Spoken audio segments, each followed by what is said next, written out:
আমার কখনো কোনো প্রিয় জিনিস টেকে না।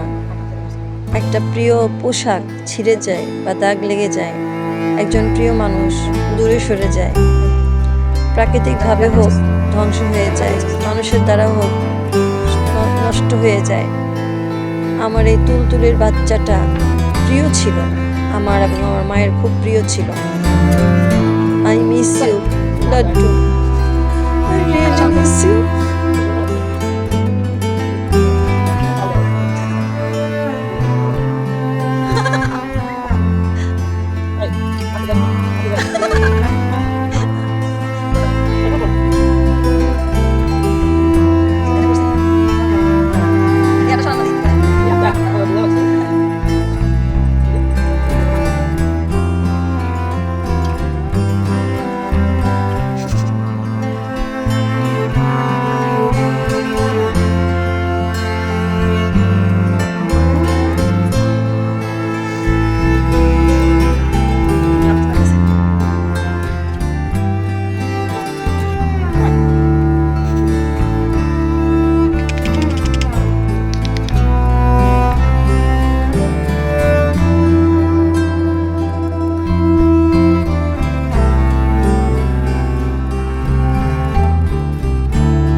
কেমনে হামাইতেছে, আরে আও খেলতে হইব।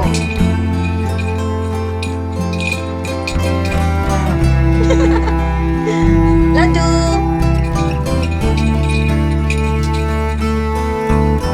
না না ওখানে খাবার গেছে আর খেলিস না।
খেলবো না।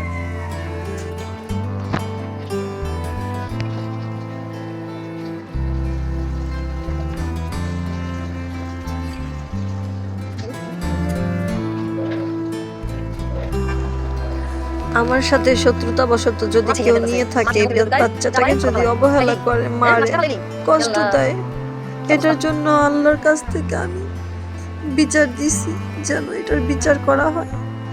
আর যে মানুষটা নিয়ে গেছে, আমার শত্রুপক্ষ নিয়ে গেছে, আমি জানতে পারছি সে যদি আদর যত্ন করে সে তার জন্য নাকি পাবে। আমার এই বাচ্চাটার জন্য আমার খুব কষ্ট লাগতেছে। ও ভালো থাকুক, ওকে দেখতে ইচ্ছা করতেছে। যারা বিড়াল পালে তারা বুঝে, যারা কুকুর পালে তারা বুঝে আদরের পোষা প্রাণী কতটুকু আদরের, কতটুকু সন্তানের মতো। সবাই ভালো থাকবেন। পোষা প্রাণীর তো অভাব নাই, যে নিয়ে গেছে সে তো পার্সিয়ান ক্যাটও পালার মতো অ্যাবিলিটি রাখে। আমার পোষা প্রাণীটাই নিয়ে যেতে হবে কেন? কারণ আমার প্রিয় জিনিসটা সে নিয়ে গেছে। এটা আমাকে কষ্ট দেওয়ার জন্য এই মানুষগুলো গত বছরও যথেষ্ট কষ্ট দিছে। আমি জানি না এবারও আমাকে কষ্ট দেওয়ার জন্য নিয়ে গেছে নাকি পছন্দ করে নিয়ে গেছে, তারই মানে জানে। শত দুঃখের মধ্যেও আমি হাসতাম। এই বাচ্চাটার কাণ্ড কারখানা দেখে আমি হাসতাম, এই বাচ্চাটার খেলাধুলা দেখে আমি হাসতাম। আমার সময় কাটতো, আমার ভালো লাগতো, আমার ডিপ্রেশনটা দূর হইতো। আজকে 4টা দিন আমি মিস করতেছি। ভালো থাইকো লাড্ডু।